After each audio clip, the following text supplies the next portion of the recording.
Bismillah, walhamdulillah, wassalatu wassalamu ala rasulillah.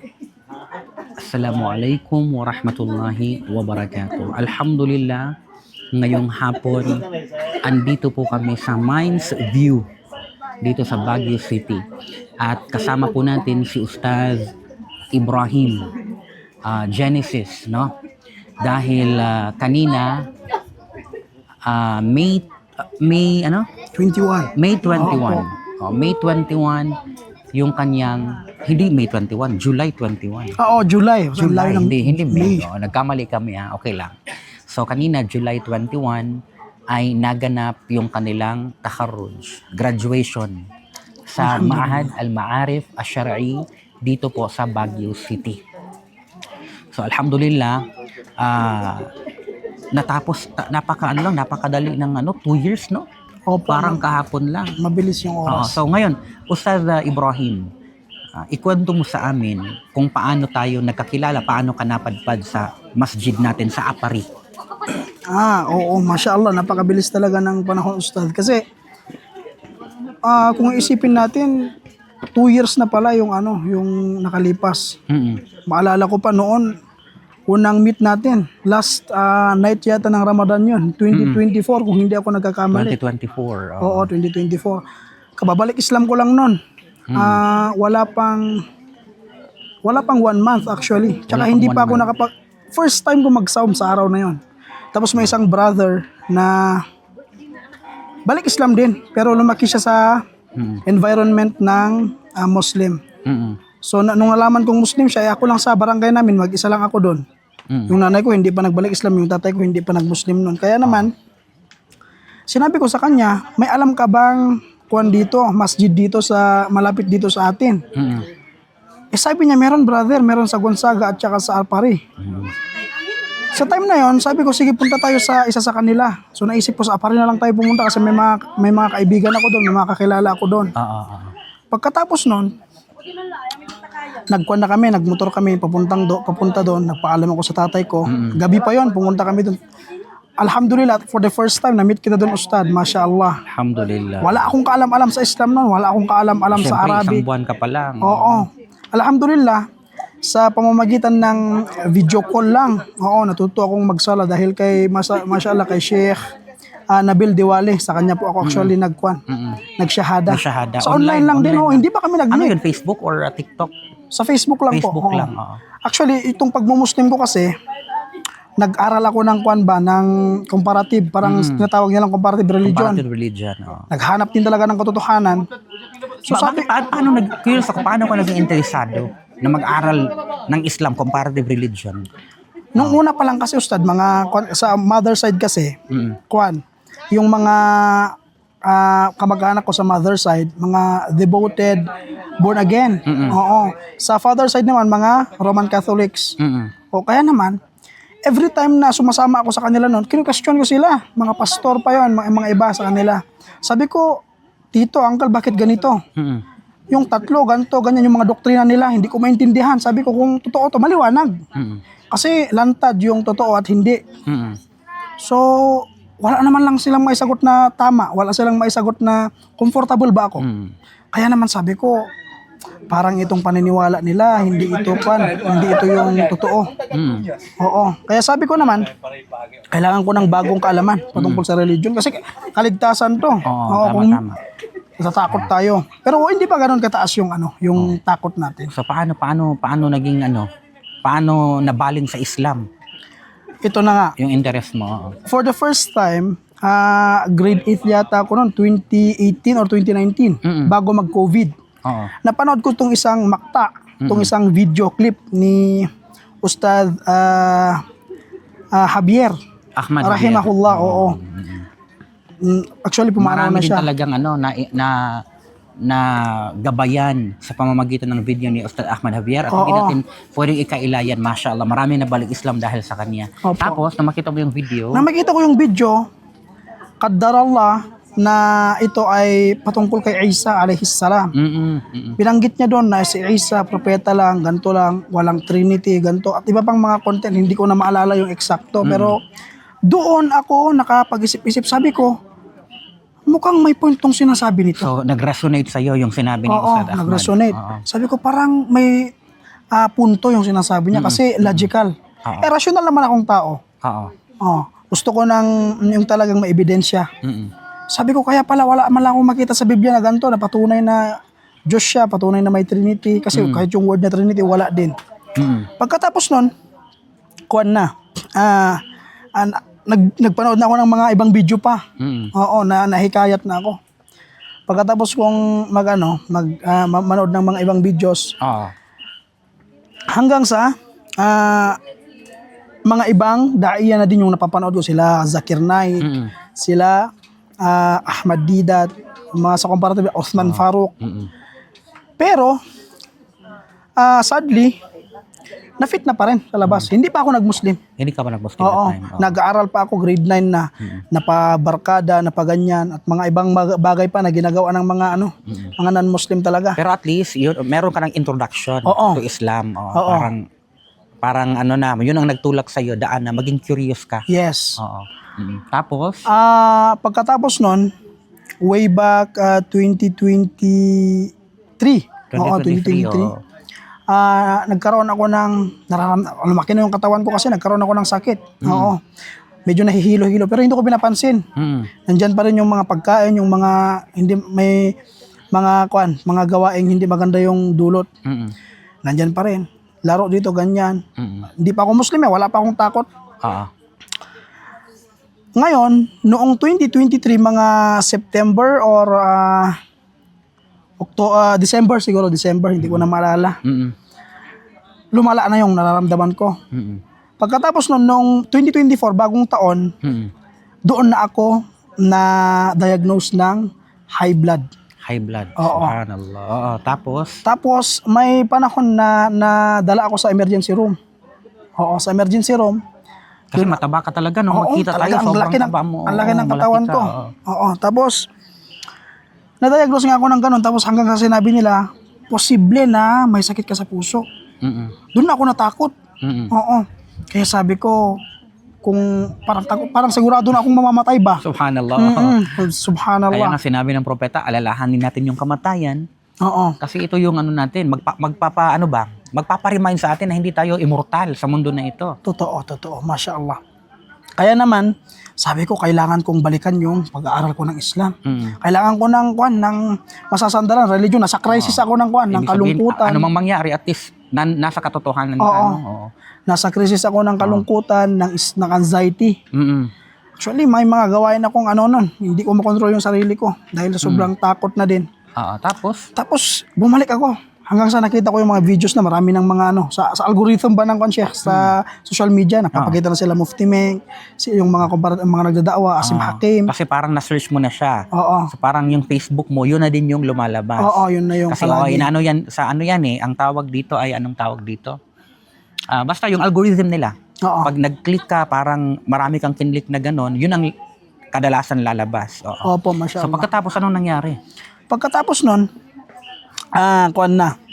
may time na patuloy ako nag-aaral hanggang sa dinedepensahan ko na yung Islam kahit hindi pa ako Muslim. Hindi ka po Muslim pero dinedepensahan mo na Oo, yung Islam. nakikipag-argumento ako sa mga tao.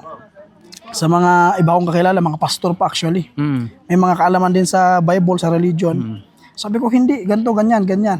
Dinepensahan ko na yung Islam. So imagine mo, hindi ka pa Muslim that time. Oo, hindi pa ako Muslim that time. Tapos, napag-isip-isip ko, bakit ako dumidepensa sa isang bagay na hindi naman ako kabilang? Oo. Hindi naman ako kabilang dito. Hanggang sa dumating yung Ramadan. Ramadan ng 2023. 2024 na po. 24. Oo, 2024. March 11 ng gabi. 11:04. Hindi ko ito makakalimutan sa buhay ko. 11:04 ng gabi. First night ng Ramadan. Ramadan. Oo. Sabi ko, dumating yung tawfik ng Allah, gabay ng Allah subhanahu wa ta'ala. Alhamdulillah. Oo, Sabi ko, kailangan ko mag-Muslim. Parang nandyan na talaga na tumatak sa puso ko na kailangan ko talaga mag-Muslim. Ana ala darura, sabi ko, nasa crisis ako, kailangan ko mag-Muslim. Pumunta ako sa bahay ng kapatid ko, medyo malayo pa sa amin, half kilometer siguro. Kasi may internet doon. Nag-search ako sa Facebook muna. Sabi ko, mga page, na pwede ng mga Muslim na malapit sa kwan. Oo. Na-search ko yung Al-Hidayah Oo. na page yun. Nag-chat ako doon, sabi ko, may makakausap ba ako para mag-Muslim ako? Sabi ko sa kanya, sa admin. Sabi niya, may nirefer siyang tao. Yung pangalan niya ay Nabil Diwali. Oo, Nabil Diwali, Sheikh Nabil Diwali. Ayun Hello yung po. napasyahada sa'yo. Oo. Yung, Hindi pa kami nagkita actually, nag-graduate pa kanina yung asawa niya. Oo. Oo.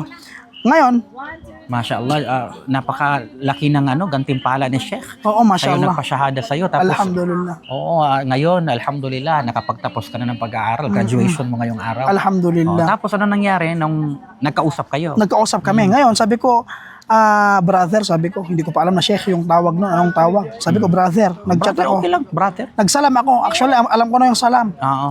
Oo. Hindi ka pa Muslim, pero... Hindi pa ako Muslim. Nagsalam ako ng buong salam. Assalamualaikum warahmatullahi wabarakatuh. Sabi ko sa kanya sa chat. Nag-approach siya. Biglaan. Sabi niya, waalaikumsalam. Sino po sila? Ganto. So sinabi ko na gusto kong mag-Muslim, brother. Ako ay isang tao na naghahanap ng katotohanan. So napagtanto ko na totoo yung Islam. So gusto kong mag-Muslim. Allah. Pero alam mo yung ginawa niya, Ustad? Video call niya ako. Oo. Oo, nag-video call kami. Siyempre, importante ito eh. Hindi Oo. pwedeng chat-chat lang. Oh, kailangan video call para Yes. Para talagang malinaw sino itong kinakausap ko. Yes. Talagang totoong ba ito? Totoong Opo. tao ba ito, di ba? Sa Sige call, ngayon. sabi niya, alam mo ba, brother, yung sinasabi mo? Sabi niya, alam mo ba yung papasukin mo? Alam mo ba kung ano yung Islam? Sino yung mga Muslim? So sabi ko, parang sinisigurado niya, baka nagkukunwari lang ako, or parang baka jasus lang ako, baka espiya lang ako. So naintindihan ko naman yon. So sabi ko, sigurado po ako, may napatunayan ko na ito yung totoo yung Islam. Kaya ako buong puso, malugod po akong papasok sa Islam, sabi ko. Inulit niya na naman yung tanong. So sabi ko, opo, talagang gusto ko talaga. So sabi niya, nakikita ko sa iyo yung kaseryosohan. So magsyahada ka ngayon. Nagsyahada lang ako online. Sabi, asyhadu an la ilaha illallah, online lang talaga, video call lang. Doon lang. Mashallah, oo. Nautas ni record ni Sheikh. Oo. Pagkatapos nito, nagsyahada na ako, Muslim na ako, bukas na. Dumating ako sa bahay. Sabi ko sa nanay ko, Ma, Muslim na ako, sabi ko. Nagsyahada ako. Kaya nakapasok na ako sa pananampalatayang Islam. Sabi naman niya, maganda kasi sa pamilya namin, Ustad. Nilarespeto yung yung desisyon ko. Oo, ganun din sa amin, nagrespeto kami ng desisyon. So sabi ko, Muslim na ako. Sabi niya, ano gagawin natin? So Muslim ka na. So ganyan talaga yan. Bahala ka na. Alam mo na yung tama. Sabi ng Sabi ng nanay ko. mo. Oo. Pero actually, nandito si nanay mo. Kasama Oo. namin yung nanay Nandito. niya. Andyan yung nanay niya at andyan din yung asawa ko, nag-uusap silang dalawa. Yes. So, pero ngayon, si nanay mo, Muslim. Muslim na, alhamdulillah. Subhanallah. Imagine mo kapatid, actually, yung nanay niya, dinala niya sa masjid. Tapos pinasyahada ko doon yung nanay niya, mashallah. mashallah. Okay, continue tayo doon sa Oo. nag-Muslim ka na, in-announce mo na. Oo. Sa nanay ko muna. sa nanay Natatakot ako muna. actually sa tatay ko. Baka sabihin niya ganito, ganyan. Kasi hindi nagsasalita yun patungkol sa mga pinagagawa ko noon. Oo. Pagkatapos ng 2 or 3 days siguro, sabi ko sa tatay ko, paano yan tayo? Nag-Muslim na ako. Hindi siya nagsasalita. Inulit ko, nag-Muslim na ako. So anong gagawin natin? Sabi din niya, alam mo na yan, matanda ka na, may isip ka na. So tama naman siguro. Nagkaroon ako ng pagkakataon ma-explain yung Islam. Sabi ko sa kanya, ganito yung napag-aralan ko. Wala pa akong alam sa mga syar'i, may alam lang ako sa comparative. Comparative lang, syempre pumunta ka sa masjid, hindi ka nga marunong magbasa ng Arabic. Hindi ako marunong magbasa ng Arabic kahit huruf, kahit alphabet. Hindi marunong magbasa actually before siya pumunta ng Al-Ma'arif. Kabado siya. Nagtatanong siya sa akin mga kapatid kung kaya niya bang mag-aral doon kasi baka mahirapan siya. Sabi ko kaya mo, pero nagstay siya ng 3 araw before siya nagbiyahe papuntang Al-Ma'arif. Nagstay siya ng 3 araw kasi nagpapaturo siya paano ba talaga magbasa. Sobrang yung mga oras na yun, kasi biglaan din kasi yung mo eh. Yes. Pag-apply mo sa Al-Ma'arif. Kumbaga yung bawat patak na crucial talaga. So, tapos ngayon, nung in-announce mo na sa tatay mo, wala ka pang kaalaman lang, comparative lang yung bala mo. Oo, tumatango lang yung tatay ko. Kasi matagal na yung tatay ko din parang may pagdududa siya sa Christian. Oo. Pasintabi po sa mga makakapanood ng Christians. Hindi po ako naninira ng religion. Sa tatay? Sa tatay, yung tatay ko. Oo, yung tatay ko. Pagkatapos nun, sabi niya, sige, oo nga naman. Tumatango siya, tama nga naman yung sinasabi mo. So alhamdulillah, nagkaroon ako ng lakas ng loob, sabihin ko, Muslim na ako. So, ang sunod kong ginawa, nag-chat ako kay Sheikh, yung nagpa-shahada sa akin. Actually, nag-chat din siya sa akin. Tinawagan ko sa Sheikh. Sabi ko, walang silbi itong pagmumuslim ko kung hindi ko masunod yung Islam. Sabi ko, gusto kong matutunan kung paano magdasal. Ito lang yung pinakapangarap ko nun. Subhanallah. Unang pinakapangarap ko nung nag-Muslim ako, sabi ko, pagkatapos na mag-Muslim ako, sabi ko, pinakapangarap ko talaga, gusto kong magdasal kung paano magdasal yung mga Muslim. Hindi ka marunong magsala pa nun, Gusto kong magpatira pa, sabi ko. Hindi ka pa marunong magsala, subhanallah. Hindi ako Pero marunong. dinedepensahan mo na yung Islam, nagdadaawa ka na sa pamilya mo. Oo. Sabi ko, so gusto kong malaman, Sheikh, gusto kong matutunan ang pagsasala, ang pagdarasal. Tapos, sabi niya, so ang gagawin natin, sabi niya, brother, mag-chat tayo araw-araw. Tingnan natin yung improvement. Magsasend ako ng mga videos na kung paano ka magwudu, paano ka mag-ablusyon. Ganun nga yung ginawa namin. Tapos paano magsala. Ganun yung ginawa namin. Nag-send siya ng mga video. Tinatbiak ko naman, alhamdulillah. Tapos, ganun pa, nagkuhan ako, sinubukan ko for the first time. Nagsala ako, alhamdulillah, napakagaan sa pakiramdam. Masya. Parang nakawala ako sa libu-libong kadena, libu-libong rehas. Ito yung masasabi kong feeling ko nun. O kasi, ano pa ba yung mas maigi kaysa sa pagsamba sa Allah subhanahu wa ta'ala. Pagkatapos naman nun, sabi ko, Sheikh, para maitama mo, i-video ko kung paano ko magsala. Kung tama ba yung pinagagawa ko kasi hindi man ako sure. Oo, binidyo ko siya, sinend ko sa Gmail kasi ang laki pa ng file. So sabi niya, alhamdulillah, tama naman, sabi niya, alhamdulillah, pagpatuloy mo lang. Tinuro niya lang kasi kapag nagsasala ako ng panon, ng zuhur, tsaka anong tawag dito, yung mga hindi pinapataas yung boses, tinataas ko pa rin kasi hindi ko alam. Yung sirri. Oo, yung sirri. Dapat sinasekreto yung boses. Pagkatapos, ang ginawa ko, minimorize ko muna yung Fatiha, Suratul Fatiha. Kasi ang hirap, transliteration lang din, hindi man ako marunong mag-Arabic. Tsaka ang ginagawa ko technique, nakikinig ako sa mga nagre-recite para madali kong makuan. Hanggang sa na-memorize ko na yung Suratul Fatiha, tsaka Suratul Ikhlas, tsaka Surah An-Nas. Yung falak, hindi ko pa memorize. Dumating ako sa Al-Ma'arif, hindi ko memorize yun. Subhanallah. Yung mga kapatid na dumating sa Al-Ma'arif, hindi niya memorize. Oo, hindi ko memorize. Yes, totoo po yun. Pagkatapos nun, ngayon, memorize mo na. Alhamdulillah. Ilang mga kabanata ng Quran na memorize mo ngayon? Yung curriculum talaga namin nasa 11 juz pero hindi ko talagang alal itqan. So hindi talaga matibay yung hifz. Pero alhamdulillah, may masasabi akong at least sa abot ng nakaya mo. Opo, alhamdulillah. Na isaulo mo. Nakapasa naman. Alhamdulillah. 11 juz lang ako umabot talaga. Oo, actually hindi pa. So pagkatapos nun, ang ginawa ko, sabi ko, Ustad, kailangan ko ng mga kasamang mga Muslim. Sabi niya, oo. Kasi alam mo, ang pinakamainam na pagsunod sa Islam, yung may makasama ka talaga. Kasi paano nga naman, busy din ako, wala akong kasama. So sabi ko, kailangan ko maghanap ng mga Muslim dito, Muslim community. Doon na nga yung pumasok yung kwento. Nakilala ko yung brother na yon, tapos pumunta kami sa masjid gabi. Sabi ko, bismillah, magtawakkul tayo. Sino yung brother na nakilala mo? Yung, anong pangalan nito, nakalimutan ko. Taga saan siya? Taga Marawi. Oo, natandaan ko. Oo, yung maliit. Natandaan ko, wala na siya dito ngayon? Meron po, nag-aaral sa Garbiya sa Western. Naku. Ang layo na nang inabot mo sa kanya. Alhamdulillah. Alhamdulillah. Hindi naman pagkukumpara, no? Wala. Opo. Pero I mean, balik Islam ka, pero mas nakapag-aral ka ng Islam kaysa sa kanya. Alhamdulillah. Yun ang punto natin. Hindi natin minamaliit yung kapatid natin na yun. Oo, masya Allah. Naging nakatulong din siya sa'yo talaga. Naging daan siya, alhamdulillah. Naging daan siya.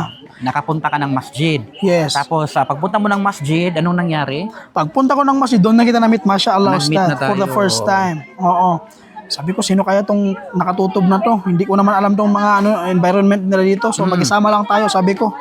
Nung una mo ako nakita, anong paningin mo? Stricto? Akala ko foreigner ka, Ustad. Grabe, foreigner. Ito, pagmumukhang ito, foreigner. Itong mga kapatid. Masya Allah. Hindi ako foreigner. Ano lang ako, Bisayan dako. Bisdak. Pagkatapos nun, may mga Maranao brothers doon. Masya Allah, napakaganda ng approach nila. Napakaganda ng syempre. pinakita nilang pakikisama. Nagluto sila ng adobo na Napakaraming sili. Hindi ako sanay sa sili. Saan yan? Sa Apari? Sa masjid, oo. Ganun. Sa masjid. Mga balik Islam ang nagluluto doon. May balik Islam, may mga, pero maranaw yung nagluto that time. Maranaw. Oo. Kasi ang daming tao sa Ramadan. Oo, nandun si natutulungan Brother tayo. Faisal din sa panahon na yon. Oo. Tapos, Pagkatapos nagluto sila, kumain ako. Sabi ko, for the first time, nakatikim ako ng ganto kaanghang na pagkain. Pero kinain ko, masarap, mashallah. Pero yung mga tao sa Aparil, dito sa lugar area na ito, parang hindi ayaw nila na maanghang. Yun ang naobserbahan Ayaw ko talaga ng mga hangon, hindi ako natuto. Pero ngayon, alhamdulillah, dahil sa pag-aaral, doon ako nakakita ng mga iba't ibang Luto, masarap tribo, pala, oo. mga palapa, mga nandyan palapa. sila. Oo. Ngayon, hindi na ako makakain ng walang sili. Mashallah, nagbago na yung diet mo. Oo, Sheikh, alhamdulillah. So, ayun na nga, nagsala kami doon ng Isya. Pagkatapos nakapagsala kami, sadly, tapos na yung Ramadan. Iniilan na, nakita na yung buwan Nakita na ng yung buwan. Shawwal. In-announce ko. Ako yung Na-announce na yung nag-announce Shawwal. ako sa masjid. So sabi Tapos, ko, hindi ko man lang na-try kahit isang beses yung tarawih. last day of Ramadan ka na pumunta. Last night ng Ramadan, nagsala tayo ng Asya. Pagkatapos na, tulog kami sa masjid, kami ng mga kabataan doon. Mga kasama doon, mga Maranao din, mashallah. Natulog kami doon, tapos nagising kami ng Fajar. Tawzi' na ng Eid. Eid na. Oo, tawzi' ng Zakat al-Fitr. Itong Zakat al-Fitr, nabigyan ako actually. Binigyan mo ako, Ustad, mashallah. Nung binigyan mo ako, bigas yun, alhamdulillah, sa bahay. Marami talagang bigas kasi palayan yung ano namin. So itong mga bigas na to, nung pinakita ko sa tatay at nanay ko, tuwang-tuwa sila, sabi nila, ganito pala yung mga Muslim, mashallah. Parang nabigla sila. So, napakaganda naman pala ng Islam. May libre tayong relief goods. Wala mang bagyo. Sabi nila. Pagkatapos, yung mga... Akala nila pang bagyo lang. No? Ipinamigay ko din. Pinamigay ko. Sabi ko, galing to sa mga Muslim. So, naging da'wa pa. Sabi ko, ganun pala yung mga Muslim. Sabi, ikaw na yung bahala kasi sa'yo na yun eh. Oo, nagbibigay pala sila ng kwan. Sabi ko, binigay yan sa akin. Oo. May mga noodles pa. Binigay sa mga noodles, Nung nabigay ko na, ganyan pala yung mga Muslim, sabi nila. Tapos ayun na nga, nagkaroon na ng maraming araw na yung lumipas. Saglit lang, Ustad Ibrahim, yung mga kapatid yung mga kaunting mga bagay na binibigay natin, akala natin libro-libro lang yon o kaya dates lang, o kaya sabi natin tubig lang, pero malaking impact yun. Hindi natin alam na dahil doon merong mga taong gagabayan. Malaking da'wa yun. Maliit na bagay, pero malaki ito sa paningin ng Allah pag ito ay ibinigay natin na tayo ay ikhlas, mayroon tayong mabuting layunin, hangarin. Tapos, yes. Pagkatapos nun, dumaan na yung maraming At alhamdulillah sa gabay ng Allah, natuto na akong magsala. Nung una, hindi pa ako nagsasala ng 5 times a day. Actually, 3 times o 2 times lang kasi busy ako talaga. May mga ginagawa ako sa mga nasasama din sa mga barkada. So nagsasala pa rin ako. Hanggang sa napanood ko yung video, sabi niya, yung mga nangiiwan daw ng sala, daw yun, alama daw ng hipokrito. Mga munafik. So sabi ko, baka maging hipokrito ako. So sabi ko, sige, kahit mahirap, gagawin ko ang lahat para maisala ko makapagdasal ako ng 5 beses isang araw. Hanggang sa naging habit ko na, tumagal na gano'n, 1 buwan, 2 buwan. Parang hindi na kompleto yung buhay pag wala yun. Walang sala. Talagang, parang may kulang talaga. May kulang, hindi ka mapakali. Ano ba? Parang something talaga, kailangan ko i-perform ito. Opo, Sheikh. Naging part of way of life mo na. Pagkatapos nun, doon na kami nag-usap ni Ustad Sheikh Nabil. Sabi niya sa akin, kapatid, kailangan mo mag-aral. Kailangan mo mag-aral. So sabi ko, ano pa bang aaralin ko? Parang alam ko naman kung paano i-explain. Parang nandun ba yung mapagmataas pa rin? Kasi alam mo naman, mutahamis talaga. Parang, yun ang tanda na pag sinabi mong alam mo na, ay tanda namang mangka. Pag alam mo na yung lahat. So, ganun. Nung nakapasok ako sa Almarib, alhamdulillah, doon ko na pagtanto, napakamangmang ko pala. Wala pala talaga akong alam. Yun, akala kasi ng mga tao, parang feeling nila maalam sila. Pati yung mga ulama, dinidebate pa nila, yung mga nag-aral. Yun yung problema, Ustad. Akala nila, alam nila, no? Pero pag nakapag-aral sila, doon nila mapagtanto na kulang pa yung kaalaman nila. Yes, tama. At maging yung nakapag-aral, kulang pa rin yung kaalaman. Tama. Hindi natin malalaman lahat ng kaalaman sa Islam. Pagkatapos nun, sabi niya, kailangan sabi ko, saan naman ako mag-aaral? Wala naman po kaming institusyon dito, wala naman kaming mga madrasa.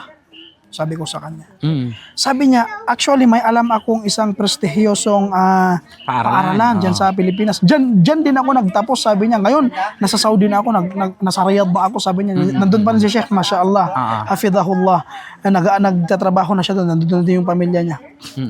Grabe. So sabi ko naman, o kung meron pala Sheikh, ay pakilala mo sa akin, baka sakaling magustuhan ko. Kasi nandun pa rin yung pagdududa kung nandun pa rin yung hindi ko pagkagusto sa pag-aaral. Palang warang ragba nung una. Pero napag-isip-isip ko, tama ka naman. Pinayuhan niya ako, sabi niya, kailangan mo mag-aral, kailangan mong isabuhay. Paano mo sasabuhay yung isang bagay kung hindi mo naman alam? Sabi ko, totoo nga naman. Baka marami pa akong hindi alam. Oo, nandun pa rin yung napagmataas na kwan ba? Oo, sabi niya, mag-aral ka. So pinayuhan niya ako, sabi ko, oo, mag-aaral na ako. Hanggang sa nasabi ko na sa'yo, Sheikh. So pinayuhan mo din ako, mashallah. Ang problema ngayon, yung yung enrollment ko, yung registration ko sa online, 2026. 2026 pa. Hindi ka pa sana matatanggap. 2026. Pero alhamdulillah, nung 26 ka pa sana matanggap. Oo. Magiging senior dapat pala ako ngayon. Oo. Pero alhamdulillah, nasabi ko sa iyo yung problema, nasabi mo naman na si Mudir, pag-usapan natin inshallah. Kasi iisa lang ako sa Cagayan. Iisa lang naman ako sa Cagayan. Kinausap ko si Mudir Nakausap si Sheikh Mudir, mashallah.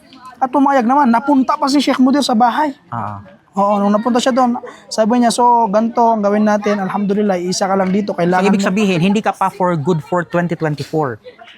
Dapat 25 ka pa mag-start. Dapat. Opo, dapat. Pero dahil pinakausapan natin si Mudir, ibig na 25 ka pa dapat matanggap, sa 24 ka na tinanggap. Yes. Kaya ngayon 2026, ngayong araw na ito, July 21 graduation niya. Kanina, alhamdulillah, mashallah. alhamdulillah. Kaya nandito kami sa Baguio dahil sa graduation niya. Assalamualaikum warahmatullahi wabarakatuh. Ngayon po ang continuation ng interview namin ni Ustad Ibrahim sa Mines View Park kasi nalobat kami sa pagkakataon na yon. Ngayon po ay andito na kami sa Bugay, sa bahay ni Ustad Ibrahim dito sa labas. Masyadong dito, mahangin kasi maraming mga puno. Oo. So ngayon Ustad Ibrahim, yung napagkwentuhan natin, ngayon kinausap na natin si Mudir, supposed to be hindi ka pa matatanggap sa 2024. Oo, mashallah. 25, dapat sana isang taon ka pa lang ngayon. Hindi mo ba na kumpleto yung 2 taon? Opo. Sa Al-Ma'arif. Na anong kasunod nun? Pagkatapos nun, alhamdulillah, napunta si Mudir dito sa Cagayan. Alhamdulillah, na-interview tayo. At nasabi na inshallah, magawa ng paraan yung pagpasok sa Al-Ma'arif.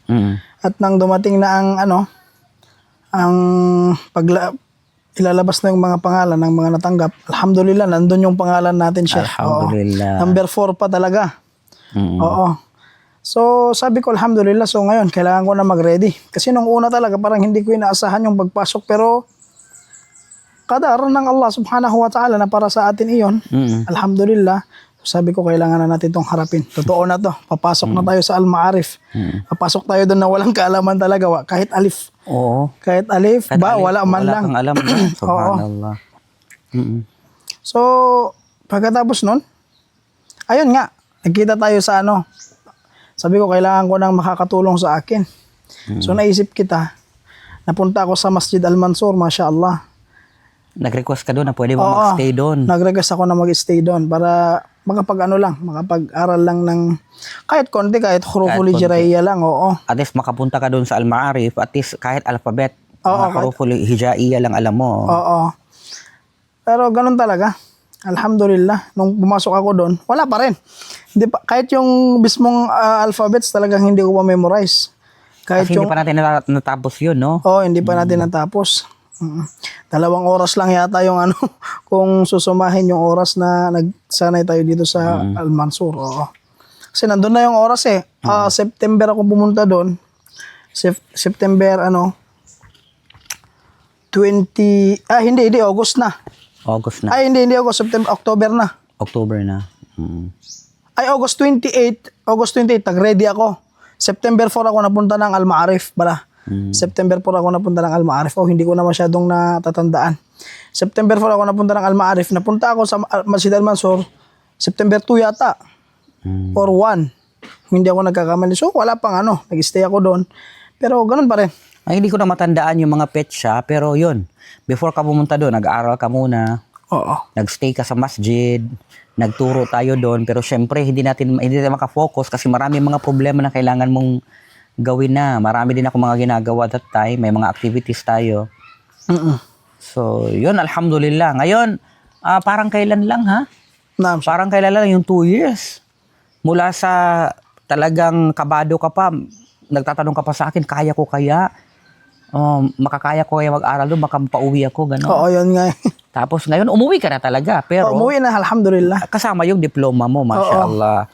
Talagang nagtagumpay yung pag-aaral mo doon. Ngayon, nung pumunta ka na sa Al-Ma'arif, ano yung mga pagsubok na naranasan mo doon? Unang-una, pagdating ko doon, isa lang akong pumunta doon eh. Sabi ko, grabe yung biyahe. Umabot ng 13 to 14 hours. Oo. Pagdating ko doon talagang lowbat talaga. Ba'ad al-Fajr yun eh, pagkatapos ng Fajr. Tapos may mga doon, may mga estudyante doon, pasok ako doon sa gate ng masjid. Hindi ko alam, hindi pala doon yung pasukan, may office pala doon. So, may idara. oo, Sa idara.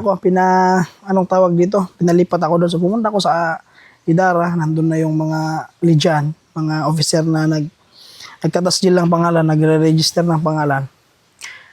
So, ayun, na-interview ako sa secretary's office, bumaba na. So, sabi ko, mga tao dito, mga iba. May Maranao, may Tausog, may ano pang Iba-ibang dito, tribo. Balik Islam, Tagalog, kahit ano man, dami nila. Maguindanao, Halo-halo. Masya Allah, oo. So nabigla ako mga seniors ko. Tinatanong ako, ang payat ko pa nun. Oo, ngayon, payat pa rin naman ako, pero alhamdulillah, nadagdagan. Medyo tumaba. Oo, Dati medyo hindi ka pa mahilig sa maanghang. Oo, Natatandaan ko, hindi hindi ko kumain. After mo mag-aral doon, grabe mo naman yung palapa mo kagabi. Sobrang anghang, nagulat yung asawa ko noon. oo. Kasi dinamihan niya, tapos pagdating sa niya, umingi ng tubig. Tinuruan ako ng mga dyan, mga kaibigan nating Masya Allah, mga ikhwan na Maranao, ang gagaling nila Nakikurious ako nung una, bakit hindi sila makakain ng walang palapa? Halos mga tao doon, mga talagang ganon. So sabi ko, tikman ko kaya. Oo, tinikman ko naman. Nung una talaga, ayaw ko talaga niyan. Ang anghang. Hindi ako mahilig sa manghang. Kahit noodles man lang, hindi ako makakain ng manghang. Alhamdulillah, natuto ko. Sabi ko, masarap nga. Nung una talagang pawis-pawis pa tayo kumain ng ganyan. Pero dahil sa mga... So, yan ang isa sa mga hindi mo makakalimutang aral na natutunan mo sa Al-Ma'arif, yung pagkain ng maanghang. Oo, Masya Allah. Subhanallah. Kasi yung malakas talaga sa maanghang, yung mga tao doon. Oo. Pero actually, masarap yung mga pagkain na may maanghang. So, maliban pa doon, pagpunta mo ng Al-Ma'arif, ano pa yung mga mo doon? Mga pagsubok. Nung una talaga, yung problema ko, hindi ko ma-identify kahit yung mga letters, Sheikh. Oo. Mahirap. So sabi ko, malapit na magsimula. So ano kaya yung gagawin? So curious ako. Akala ko naman alif bata yung ituturo. Akala ko, sige, parang grade 1 lang siguro dito. Letters muna. Pagpasok namin, yun kiraan, assalamualaikum wa alaikumussalam, ana Khalid. Nandun na, mga babasahin na talaga yun sa Baynayadek. So sabi ko, paano ako makasabay dito? Oo. Pero alhamdulillah, dahil na din sa pagsisikap at unang-una sa tawfiq ng Allah. Pero hindi ako natutulog nun. Tulog ako mga 3 to 4 hours lang. So ngayon, anong ginagawa? Paano mo natutunan yung Arabic na? Kasi advanced na, kailangan marunong ka na magbasa. Paano mo natutunan magbasa? Alhamdulillah, may mga seniors tayo nun na talagang magaling at masikap talagang magturo. Yung mga kodama niyo doon. Oo, may awa din talaga na nakikita nila gustong matuto nito. So, humingi tayo sa kanila ng tulong, mga kodama natin doon. Kodama namin. So, may mga tumutulong siya sa tajwid, sa Quran. Oo, Masya Allah, jazahumullahu khairan. Yung mga seniors natin na yon. So, gabi-gabi yon. At ganoon din, kapag natutulog na ako, nagbabasa pa rin ako. Nung una talaga, ganoon. Mahirap talaga. Pagbabasa,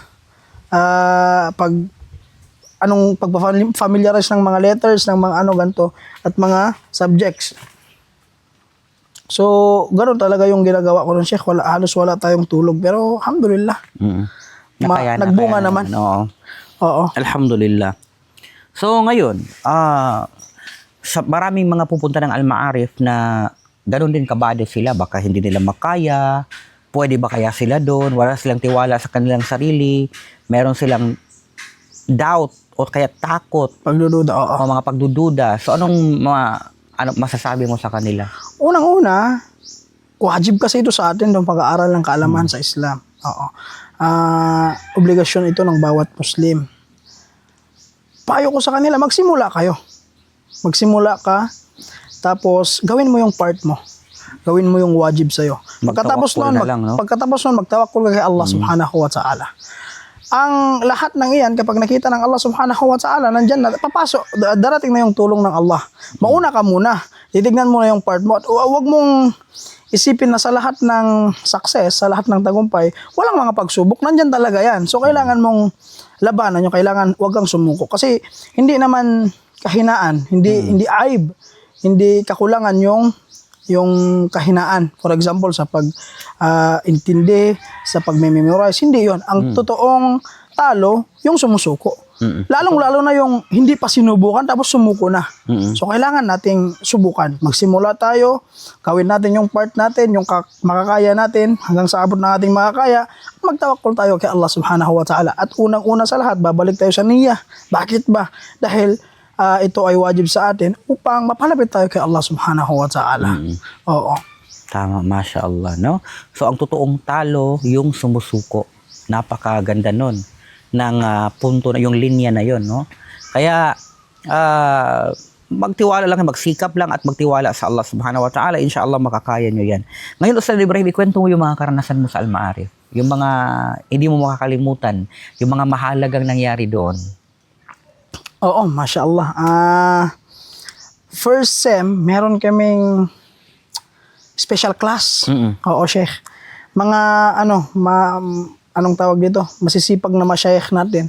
May napili sa kanila na magtuturo ng special class. Hindi ko ito makakalimutan kasi sabi ko, pero proud ako na dumaan ako sa special class kasi talagang pumasok kami doon, wala talaga kaming alam. So pinili yung mga estudyante doon, pasok kami sa special class gabi or sa umaga. Napakaganda. Sabi ko, itong special class na to, makakatulong talaga sa amin. Ang problema lang, hindi na kompleto yung schedules kasi mga ma-sheikh natin busy din. Pero alhamdulillah, yung growth, makikita talaga. Nakatulong yun. Nakatulong talaga, oo. Tapos yung pagtuturo din naman ko dama, mga seniors. At mga ilang mga kabatch din natin na, na may alam na talaga, marunong na talaga. Oo. At marami pang iba, mga anong tawag dito, magpupuyat namin sa sa exams. Although hindi ako ganun nagpupuyat kagaya ng mga mutamayizon kasi nung talagang darating yung yung katamaran minsan, so tutulog tayo, pero alhamdulillah dahil sa mga may tumutulong sa atin para maintindihan lahat ng dars, lahat ng mga anong tawag dito, aralin doon. Marami pang iba, actually hindi ko maalala yung iba. Oo, marami dyan, food trip din, Masya Allah. Pero paano naging yung kahalagahan ng Al-Ma'arif sa buhay mo? Yung naidulot nito sa buhay mo? Actually, masasabi ko talaga na ang pinakamahalaga, isa sa pinakamahalagang mangyayari sa buhay ng isang syab, isang binatang Muslim dito sa Pilipinas ay makapasok sa Al-Ma'arif. Bakit? Dahil sa napakaraming punto. Unang-una sa lahat, yung kasiguraduhan ng ating kaalamang makukuha. At yung disiplina. Masasabi kong dito sa lugar na ito, sa Al-Ma'arif Educational Center, Masya Allah, sa pagdidisiplina sa mga tulab, wala kang masasabi. Ito yung tamang paraan. Islamikong paraan, tunay na paraan na itinuro ng propeta sallallahu alaihi wasallam. At marami pang iba sa pakikitungo sa yung ukhuwah, yung pagkakapatiran, dito mo talaga makikita. Walang masasabing tribal doon. Groups, walang maranaw ka lang, hindi. Kung tausog ka lang, hindi. Kung balik Islam ka lang, hindi. Doon mo makikita yung tamang pagkakapatiran. Talagang makajos na pagkakapatiran talaga. Hindi yung nabuo lang sa isang intensyon ng pang makamundo, hindi. Doon talaga ukhuwah, Islamiyah, talaga. Sa lahat ng napasukan kong grupo, may mga tayo, doon lang yung nakita kong totoong pagkakapatiran. Makajos na pagkakapatiran. Oo. Pasintabi lang sa mga ko, pero kakaiba talaga doon. Kakaiba talaga doon. Makikita mo talaga. Kasi imagine mo, kakasama kayong kumain, matulog, mag-aral. Sa loob ng dalawang Sa loob ng 2 taon. Subhanallah. So, alhamdulillah. Itong mga taong ito, inshallah, hindi natin sila makakalimutan. Napakabuti ng kanilang pakikitungo sa atin. So ngayon, yung buhay mo noon at buhay mo ngayon, pagkatapos nakapag-aral ka na noon, hindi ka makabasa, wala kang kaalam-alam sa Islam. Anong nagbago sa buhay mo ngayon? Yung pagbabago talaga, itong usapang pagbabago, napakalayo. Painasawati wal art siguro. Oo, subhanallah. So, noong wala tayong kaalaman, hindi man lang natin ma-differentiate yung tama at mali. Yun yung una. At hindi man lang natin alam kung paano tayo mapapalapit kay Allah subhanahu wa ta'ala. Kung paano susundin ang propeta sallallahu alaihi wasallam. At kung paano makitungo sa tao, pamilya, at sa mundo. Lalong-lalo na sa ating Panginoong Allah subhanahu wa ta'ala. At ngayon, alhamdulillah, masasabi natin sa pagkakataong ito, may natutunan tayo konti. Alhamdulillah, ang kaalaman kasi napakalawak nito ngayon. Alhamdulillah, masasabi natin na kahit papaano na pag-aralan natin at kaya nating isabuhay insyaAllah kung tayo lang ay magsisikap sa bagay na ito. Jihad kasi ito eh. Di ba, Ustad? Oo. So, minsan fit na din yung kaalaman kung hindi natin isasabuhay, di ba? Magiging laban pa sa atin sa yaumul qiyamah. So, naway gabayan tayo ng Allah subhanahu wa ta'ala na isabuhay ang ating mga nalalaman. Biiznillah. Alhamdulillah. Oo, totoo nga naman yun, no? Ang mga taong may kaalaman na hindi nila isinabuhay at hindi naging beneficial, okay? Hindi naging beneficial sa kanyang sarili, sa kanyang mga pamilya, at sa iba pang mga tao, maaring magiging pananagutan pa sa kanya sa araw, maging pasanin sa kanya sa araw ng paghuhukom. No? Tama. Kasi, imagine mo, kaalaman, pinili ka ng Allah bilang biyayaan. Amana ito eh. Tapos, hindi mo man lang ibinahagi sa iba. Ang ginawa mo lang ay patulog-tulog ka lang, wala kang pakialam kahit yung mga nasa paligid mo ay naliligaw na ng tamang landas. Wala ka man lang ginawa para maiparating sa kanila yung tama at yung katotohanan. So magiging pananagutan ito. At saka maganda rin yung sinabi mo, no, na ang kaibahan is noon hindi mo alam yung tama at mali, pero ngayon alam mo na ang pagkakaiba ng dalawang ito, which is napakahalaga sa tao, Ustad Ibrahim. Alhamdulillah. Napakahalaga yan. Kasi pag wala kang kakayahan, hindi mo alam paano tukuyin ang tama o mali, maaring mali ay magiging tama. Yung mali ay magiging tama sa paningin mo. At delikado ito. Kasi pag ang mali magiging tama, magiging ito, bahagi ng buhay mo. Gagawin mo, maipapractice mo ito, masusunod mo yung mga kasinungalingan at kasamaan, at ikaw ay umaasa, nag-iisip ka na ito pa ay pagsunod sa Allah subhanahu wa ta'ala. Akala mo, ibada pa ito. May mga ganong tao, no? Ito yung napaka-delikado. So, yun. Ngayon, Ustad Ibrahim, nagbigay ng message si nanay mo kanina. Mashallah. Napaka-emotional niya. Ganda ng pag-uusap namin, inshallah. I-upload ko rin yon. Pero sa mga taong tumulong sa'yo, financially, lalo na mga brothers natin, kailangan mong magpaabot ng mensahe sa kanila. Kahit papaano talagang nakatulong sila sa'yo. So, anong masasabi mo sa kanila? Mashallah. Patungkol sa mga taong ito, mashallah, napaka-blessed na makilala tong mga taong to. Dahil, actually, hindi lang sa financial na tulong. Emotional, moral din. Moral support. Actually, kung nakakausap ko sila, pinapayuhan nila ako ganito, ganyan. Ang mga taong ito naway biyayaan ng Allah subhanahu wa ta'ala, bigyan pa ng baraka ang kanilang kabutihan, ang kanilang kayamanan na alhamdulillah, nakikita natin ginagamit nila sa tama. Lubos po akong nagpapasalamat. Alhamdulillah. Unang-una sa lahat, nagpapasalamat tayo kay Allah subhanahu wa ta'ala. Ginabayan niya ang mga taong ito na ibahagi sa atin yung kung ano yung meron sila, at naway ibilang ng Allah subhanahu wa ta'ala ang mga gawain ito sa timbangan ng kanilang mabubuting gawain. Amin.